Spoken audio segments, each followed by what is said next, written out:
She stood in the hallway and stared silently at the suitcases, the laptop, his briefcase. They lay where she hadn't noticed them when she'd walked in. She walked back into the room and looked at the man sitting in the shadows. "You're crazy, Lyle. You're abandoning me and our two sons because of one fight. Because of one stupid mistake I made while drunk a few hours ago. I didn't have sex with anyone. I didn't betray you. You're just obsessed." When he didn't answer anything, she headed toward him, and he raised his hand again as if signaling her to stop. She stopped. She wondered if he had had an accident.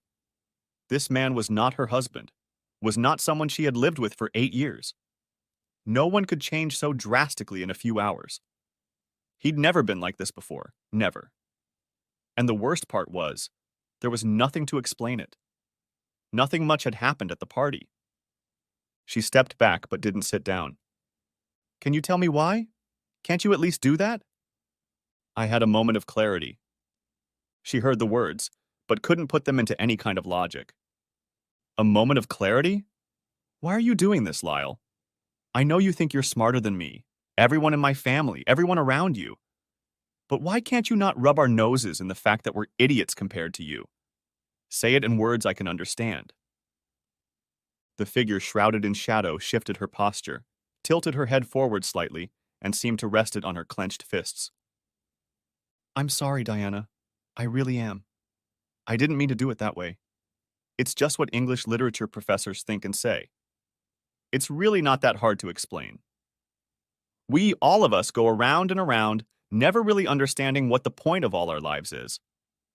We are blinded by all the minutiae of our existence, waking up, brushing our teeth, going to work, paying bills, and what's on TV today.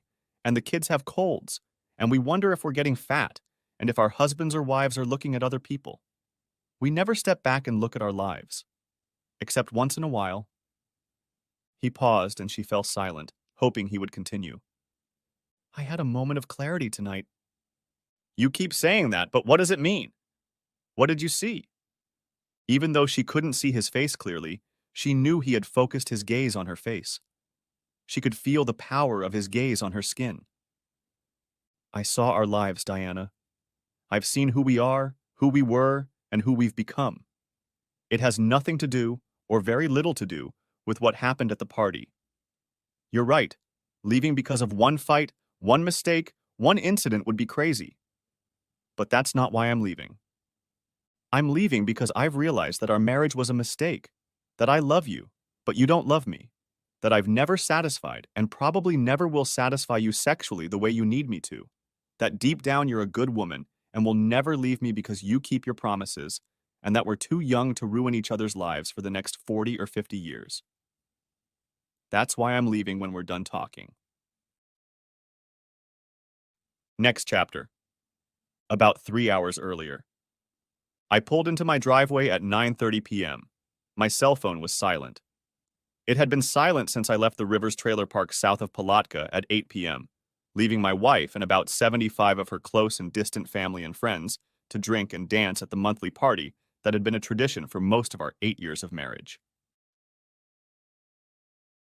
We lived in Jacksonville, the urban center of Northeast Florida, with a population of 1 million, an hour and a half north of Palatka. The house was dark except for an automatic yard light with an electric sensor that illuminated the driveway as I walked, or rather limped, down it. It had been a stormy evening, and I felt much older than my chronological age of 34, more like 74. But I only had to lug a 6-pack of Michelob Lights into the house, so I managed. I turned on the kitchen light and sat down at the table where we actually ate, not in the little dining nook where we were supposed to eat. I unscrewed the lid of one Michelob and took a long sip of the delightfully cold drink, letting it slide down my throat. Then another. All the while, I waited for the first ringing tone from my cell phone. Nothing.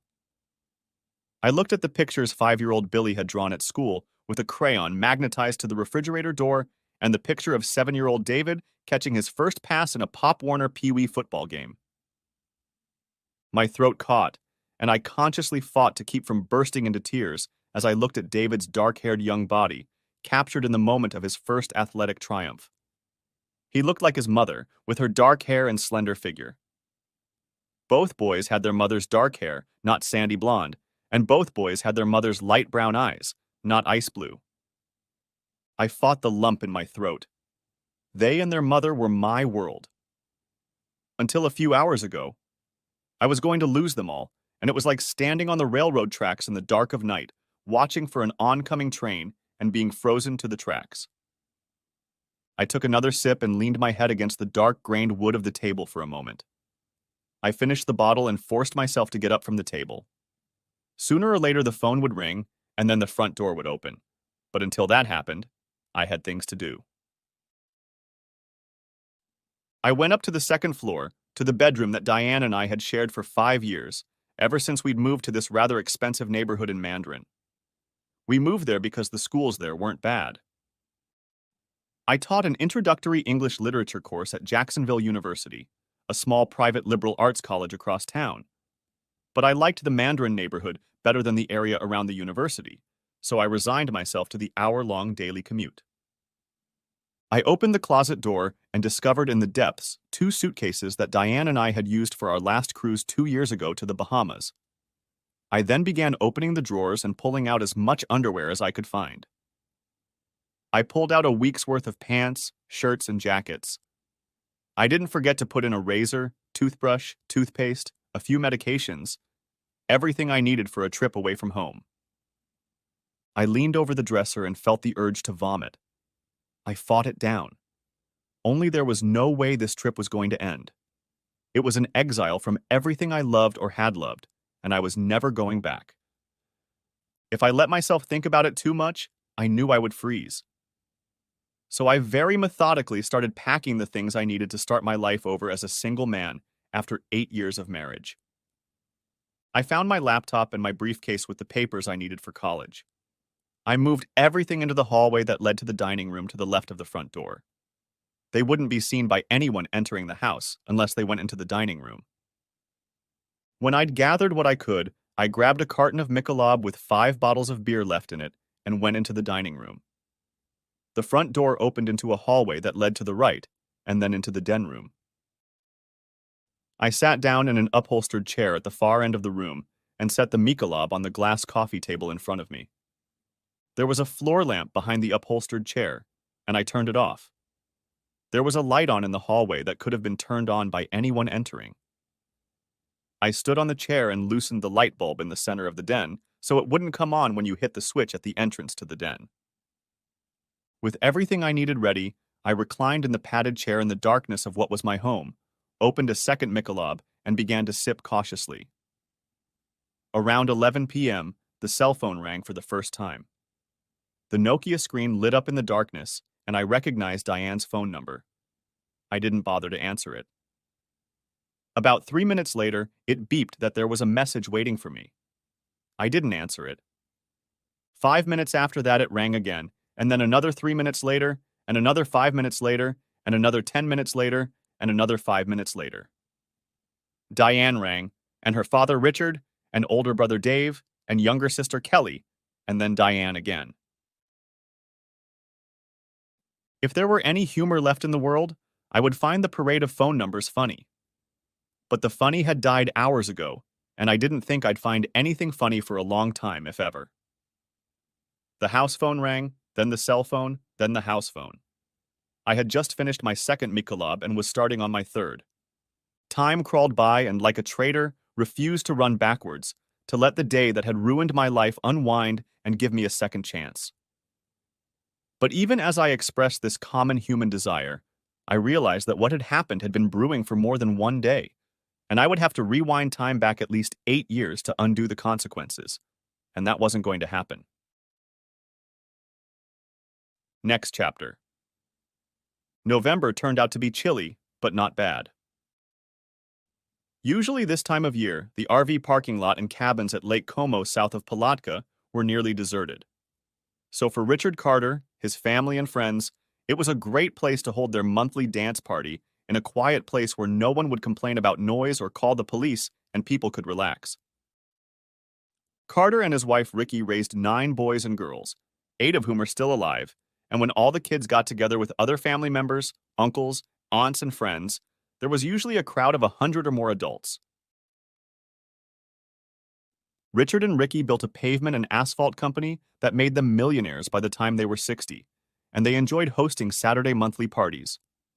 There was always Southern rock, fried chicken, ribs and oysters in season, and plenty of beer and spirits for every taste. Diane and I didn't get to come every month, but we tried to be there as often as possible. Richard and Ricky did their best to welcome a Yankee stranger from the foreign state of Massachusetts into their family, even though I knew it was sometimes difficult for them to understand me and how I made a living. I didn't sell cars, fix cars, build houses, develop parking lots, or make money in the ways that everyone else in their group did.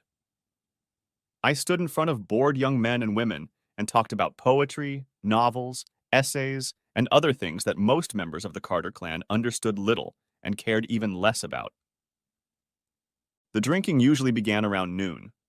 There were cabins available for those who needed cabins to sleep off the excess booze, as well as several RVs. Diane and I sent the boys to friends whose parents we trusted. They knew we could return tonight or Sunday morning.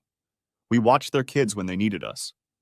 There was an old concrete dance pavilion that was used mostly only during Carter parties, and it had a loudspeaker.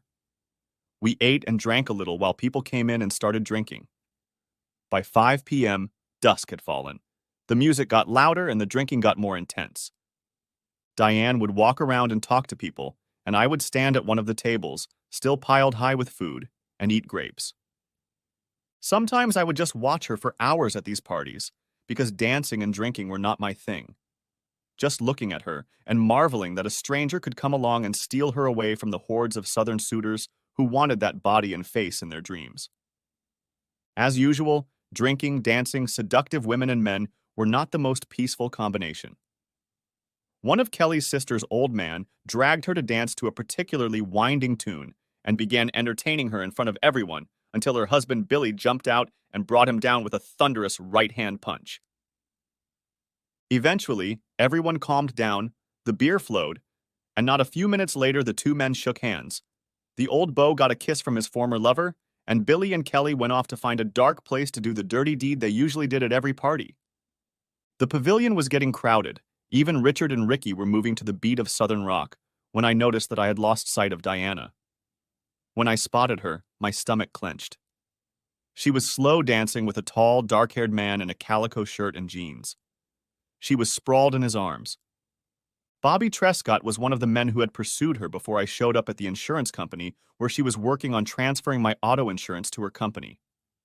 For some reason, she took a fancy to a stranger with an even weirder accent, and 6 months later we were married. Bobby was never able to accept her decision.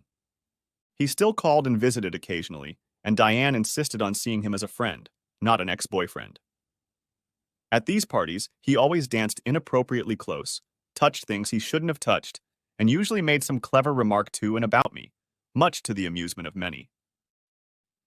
I made my way through the twilight toward the two of them, watching them move together. I couldn't help but feel jealous. Diana had been drinking. Not enough to be drunk, but enough to relax and kind of snuggle up to him. I got close enough and said loud enough for them to hear, "Hey, Bobby, mind if I cut in?" Diana looked at me guilt-free and smiled lazily. "Hey, babe, I was just having a little dance with old Bobby. I promised him this dance. It's the dance from our prom.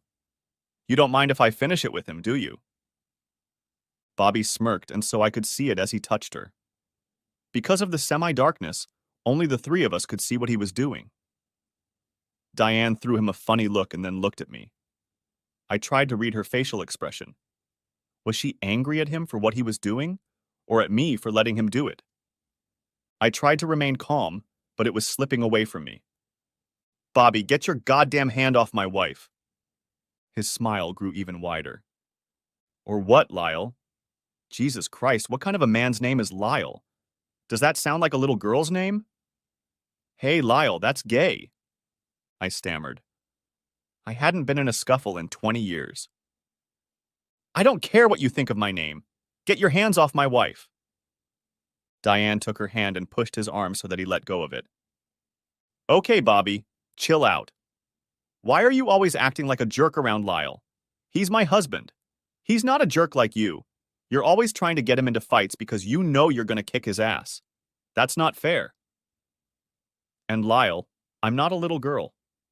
Bobby's a little drunk, but I can handle him. I've known him most of my life. You don't have to make a scene trying to save me. Hell, I might have to save you. I couldn't believe my ears. I now knew that several couples around us had heard this conversation, and I heard giggling. What the hell did you just say? Her eyes widened, and I wondered if she'd even thought about what she'd said. Oh, Lyle, I'm sorry, baby. I didn't mean it.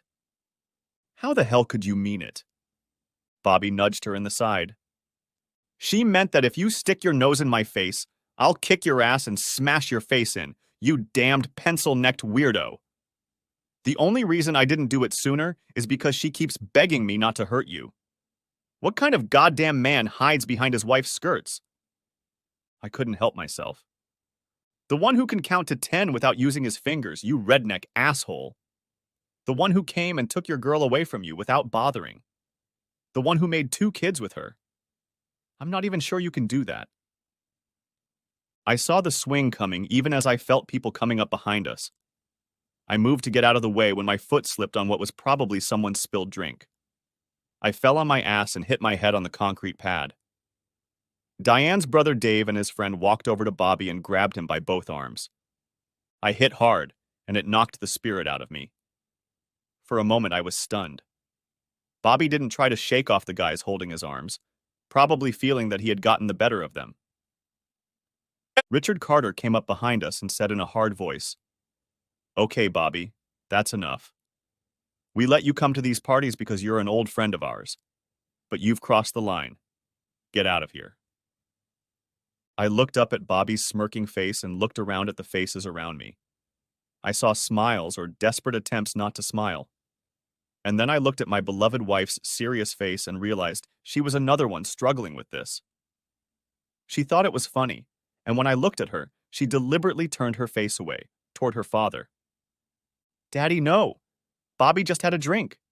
He didn't mean anything by it. You know he and Lyle are fighting, but that doesn't mean anything. And anyway, I promised him this dance." Even Richard Carter looked at his daughter with disbelief. "Are you sure this is what you want, Diana?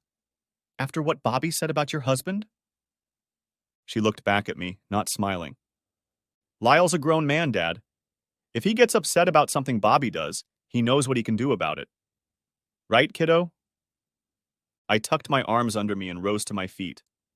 I just turned and walked away from my wife. Bobby started laughing. I heard giggles, and I desperately wanted to believe that Diana wasn't among them, but I wasn't going to turn around to make sure. As I was leaving the dance floor, Richard caught up with me and spoke as I walked away. "Son, I know you're pissed off right now, but listen to me. I know Diana loves you, whether you believe it now or not. But women. Look, sometimes a woman, even the best woman, wants to know that her man will fight for her. Maybe they don't do that where you come from, but here, a woman will not respect a man who will back down from another man's attempt to move in on her. Do what you think is right, but even if Bobby beats the shit out of you, at least fighting him will show her that you care enough about her to fight for her." I kept walking. "You're right, Richard. Where I come from, women don't do that. A good woman wouldn't encourage some cunt hound to get into a situation where her husband has to fight for her. Only if they love their husband, only if they have a real marriage. Now I'm not sure of either of those things." He grabbed my hand, and I had enough respect for him not to lash out. Maybe you're right about her lack of respect for you. I'm only her father. I can't interfere with that, but I can tell you that she loves you. Don't do anything stupid right now. Just go somewhere, have a drink, and chill out. Things will sort themselves out. Maybe. And then I left him after all. Next chapter. The driveway alley was illuminated by the headlights of a car pulling into our driveway at 12:45 a.m. I drank 1.5 Michelob and felt pretty calm. I heard car doors opening and voices. I opened the window next to the chair, even though it made the house feel chilly. But when people parked because of the slope of the driveway, unless they were talking in a whisper, they seemed to be standing next to the window, and I could usually hear every word. He's here! It was Big Brother Dave. Thank God. Son of a bitch. He's just a miserable bastard. Chill out. I know you're sober now. After showing your ass like that, just be glad he's here and not having fun with some random ponytail like most guys. Shut up. He's my goddamn husband who goes off to suck his thumb when his feelings are hurt and leaves his wife. What kind of husband is that? The kind whose wife has fun with her ex-boyfriend right in front of him, you stupid bitch. If you weren't my sister and you didn't have those boys, I'd tell him to just dump your ass and go find someone who won't humiliate him in public. I couldn't believe what I was hearing. The front door opened and they walked in. A moment later, a light bulb went on in the hallway and light burst into the den.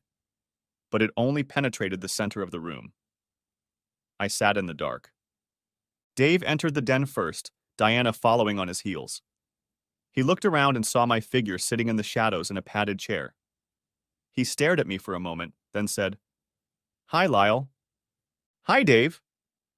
There was a seemingly endless silence. I wasn't going to be the first to speak to her. Finally, she said, "Lyle." "Diane," I said, in the same even, emotionless tone. "Are you okay?" asked Dave. "Fine, thanks for asking." "You bastard!" She shouted it like a cork popped, and she couldn't hold back any longer. "I love you too, bitch." She tensed up, and if Dave hadn't held out his hand, I think she might have lunged at me. Her hair was disheveled, her face flushed, her lipstick long since wiped off, and her white dress was wrinkled and stained with dirt. The party must have been hellish after I left. Smartass, always some smartass. You think it's funny to leave me alone, not tell anyone where you're going, just disappear. What kind of man does that? I don't know. Probably some coward too scared to fight a man who entertains his wife with her permission in front of all their friends and relatives. She had the decency to blush, and Dave threw her a dirty look. "You had us worried, kid," Dave said. "Why didn't you answer your cell phone, any of your phones?" "I didn't feel like talking to anyone." And he rubbed his chin and shifted his gaze from Diana to me. I guess I'll leave you guys to talk. It's been a long night. A hell of a long night. I'm getting too old for this shit. Are you sure you're okay, Lyle?" "I was just being polite, Dave. I'm not okay. And I don't know if I ever will be again. But that's not your problem. Thanks for getting Diane home. If it had been up to me, she could have gone home with Bobby or gone camping in the RV parking lot." He gave us both another look and then just shook his head. Then he looked at Diane. "I'll leave then, Lyle. Let you guys work it out yourselves. Diana, walk me out, okay?"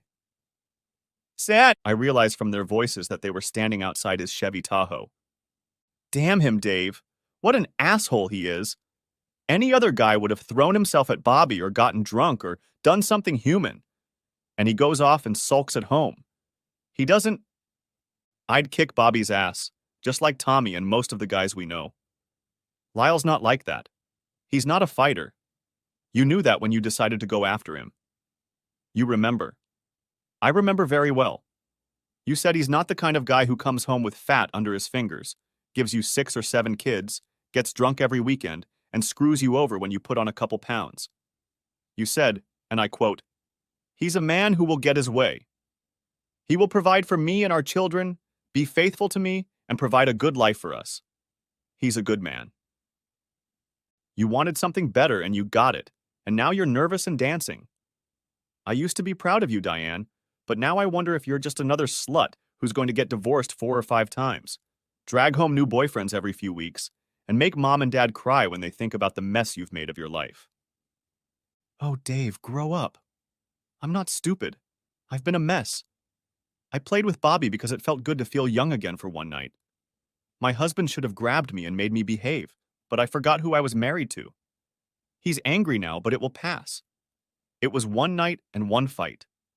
I'll come to him, give him some love, and it will pass. People don't break up over one quarrel. You bet they do, sister. You think because I build houses, I don't know anything about your dear husband. I have clients and partners whose children attend JU.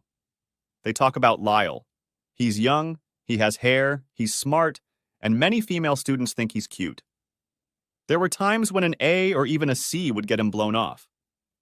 And then there were the female professors. One, let's just say she pursued him so openly that the dean had to tell her to chill out or they'd take action. So go in there and do whatever you need to do. You lose him, and he won't sit around crying into his beer for long. She came back and stood at the entrance to the den for another long time. None of us said anything. Then she started to cross the den, heading toward me. I raised my hand. Wait, get a chair and sit over there by the TV. That surprised her. I could read it on her face.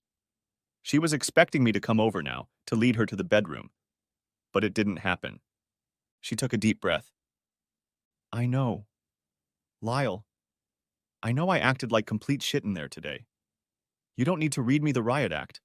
Everyone else has already done it. Jesus Christ, everybody acts like you're blood and I'm a stranger. But I've been drinking, you know that. And Bobby, Bobby and I have a history. We go way back. We met in elementary school, you know? And you should know this. He still loves me. He still hasn't gotten over the fact that I chose you to be my husband. I know it's wrong, but I feel sorry for him. So sorry sometimes. And you're going to ease his pain by entertaining him? Anger flashed in her eyes. He's in pain. A little flirting makes him feel better. Nothing else was supposed to happen until you came in like a big man and started acting out. You didn't have to do that. He's a friend. And you're my husband, the man I love. After another moment, she sat down in the straight-backed chair. It wasn't the most comfortable in the world, which was what I was after. I don't want to change the subject, Diane, but I'm curious about something. I left the campground around 8, and the phone didn't start ringing until 11. I know the campground is a big place and there was a lot going on, but after that little incident, it took you 3 hours to realize I was nowhere to be found? You must have really felt guilty about what happened, since you realized that it only took 3 hours for me to disappear.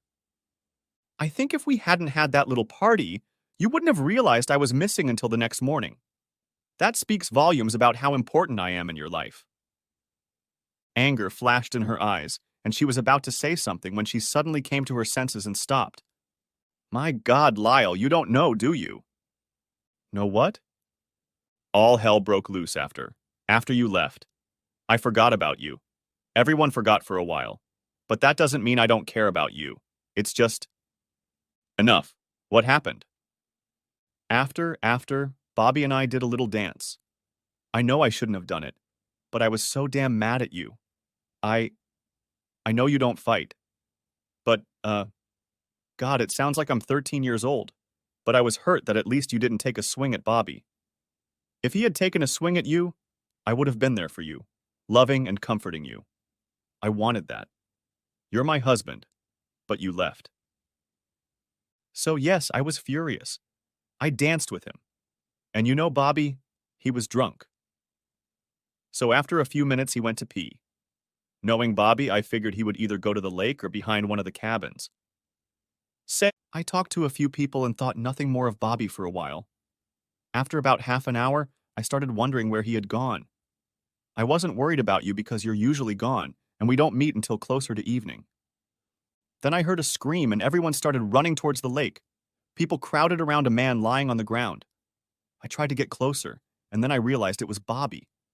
It was horrible. His face was covered in blood. One eye was swollen shut. I was told his arm and several fingers were broken. Dave and the others were talking to him, and I heard them say someone should call the sheriff. The 3 bikers got in Bobby's face, talking about how that old fart had ruined their party.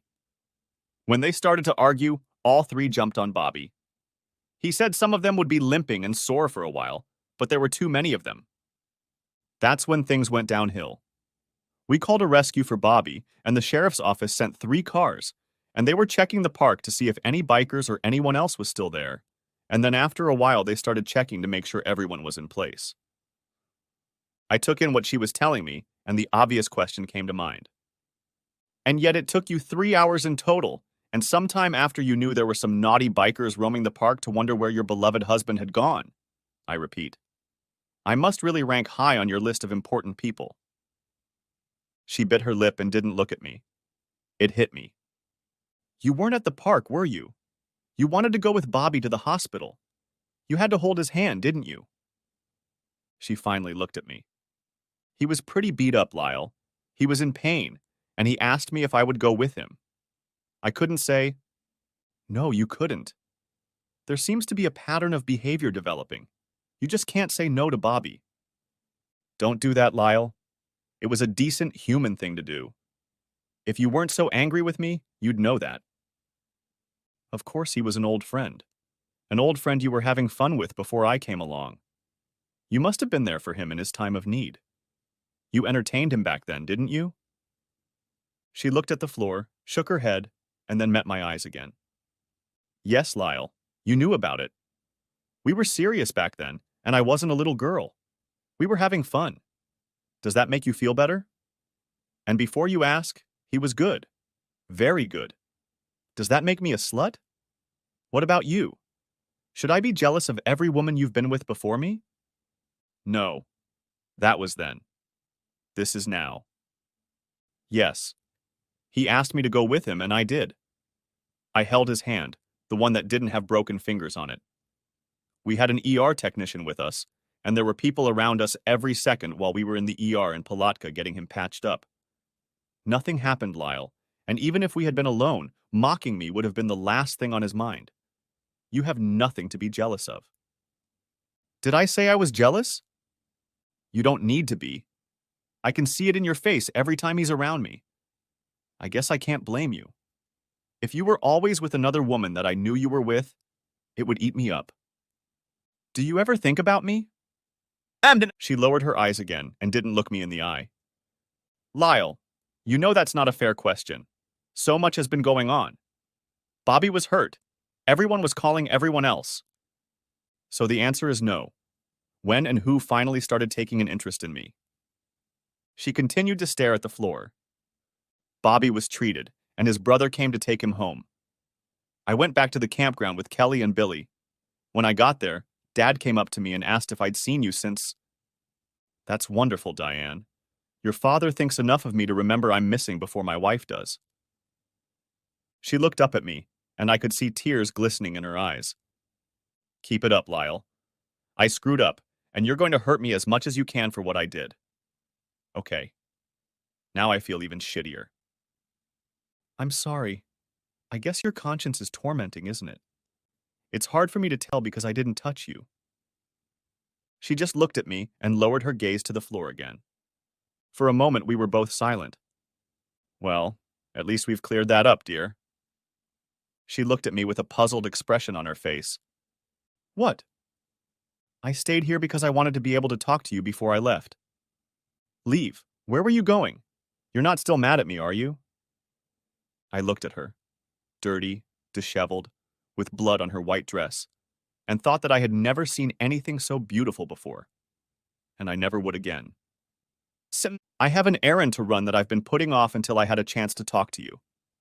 Then I'm going to find a place to stay for the night, some cheap motel, and on Monday I'll be arranging for a permanent residence and meeting with a lawyer.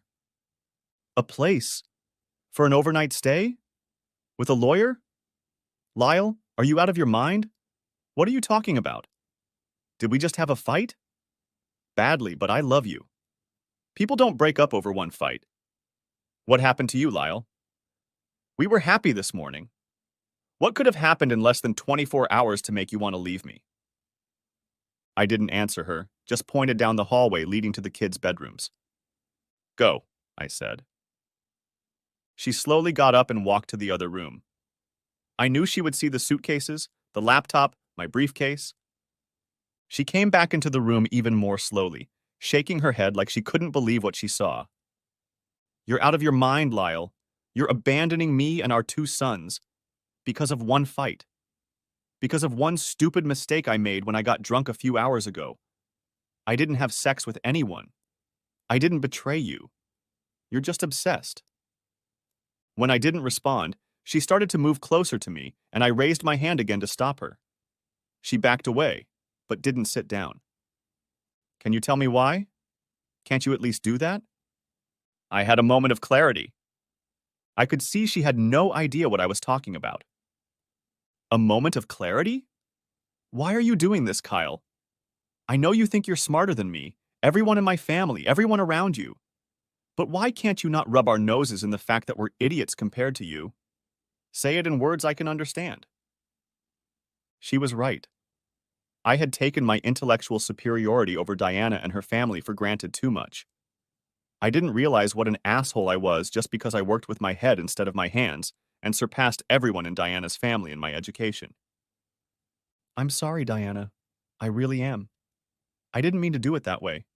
It's just what English literature professors think and say. It's really not that hard to explain. We, all of us, go around and around, never really understanding what the point of all our lives is. We are blinded by all the minutiae of our existence. Waking up, brushing our teeth, going to work, paying bills, and what's on TV today. And the kids have colds, and we wonder if we're getting fat, and if our husbands or wives are looking at other people. We never step back and look at our lives. Except once in a while. I paused for a moment, then added, I had a moment of clarity tonight. You keep saying that, but what does it mean? What did you see? I had to squeeze the words out of myself. It was the hardest speech I have ever given and ever will give because I knew I was killing our life together. Killing my life with the two boys I loved more than life. But she deserved to know why I was leaving. I've seen our life, Diana. I've seen who we are, who we were, and who we've become. It has nothing to do, or very little to do, with what happened at the party. You're right. Leaving because of one fight, one mistake, one incident would be crazy. But that's not why I'm leaving. Meh. I'm leaving because I've realized that our marriage was a mistake, that I love you, but you don't love me, that I've never satisfied and probably never will satisfy you sexually the way you need me to, that deep down, you're a good woman and will never leave me because you keep your promises, and that we're too young to ruin each other's lives for the next 40 or 50 years. That's why I'll leave when we finish our conversation. She shook her head again, and this time the tears did flow. I knew she was crying for a life that was ending, just like me. Just because she didn't love me the way I loved her didn't mean there was no love. There just wasn't enough of it. How can you say things like that, Lyle? How can you be so cruel? Look at me, Diana. Answer me 2 questions, and if I'm wrong, I'll rethink what I said. A look of fear appeared on her face, and I realized that she somehow knew what I was about to ask her. Have you ever cheated on me, baby? Have you been with another man since we got married? She fell silent. The look on her face answered the question. Thank you. That's one of the reasons I love you. You could lie or try to tell half-truths, but you're too good a woman. You can't lie and you don't want to tell me the truth, which you know would break my heart. But we both know the answer to that question. You just answered it. The silence is eloquent. And the second question. Do you love me, Diana? I love you, Lyle. How the hell can you ask me that? It doesn't matter. What? You need to know that I love you. That's not what I asked, Diana. Do you love me? I don't understand. You love your father and your mother, our boys, our brothers and sisters. I know you would give your life for them. But being loved is different. It's when you catch your breath, when you look at a man who makes your heart beat faster when he kisses you, who you dream of and want when he's not around. That's what I feel for you. I don't know if you had those feelings for me when we were married, but I know you don't feel that way now. You'd be a good sister to me, but you're not a wife. Is that all? She stood up and headed toward me. Is it really all about sex, Lyle? Is that really what it's all about? You're sorry because I'm not some slut in bed with you. I got up and went into the light to meet her. When I walked into the light, she caught her breath and backed up. Oh my God! She gasped. She stopped backing away, reached out a trembling hand, and gently touched one side of my face, her fingers gently brushing over the swollen flesh surrounding my nearly closed left eye. I knew the rest of my face was made up of various shades of yellow, red, and brown. My lips were swollen except for a piece missing from the left side. Oh my God, they found you and beat you up too. Why didn't you go to the hospital for medical attention? I tried to smile, and that in itself had to be scary as hell, judging by the look on Diana's face. You should look at the other guy. I realized from the expression that slowly made its way across her face that she understood what my expression meant. Next chapter. I stood in the dark by the lake, listening to the music and imagining I could still hear the laughter of the people around Diane and Bobby. I didn't need to go back to realize she was dancing with him. I could have gone back and confronted Bobby face to face. I'd been beaten before, back in the days when I'd been running around the streets of South Boston as a wild child without a father.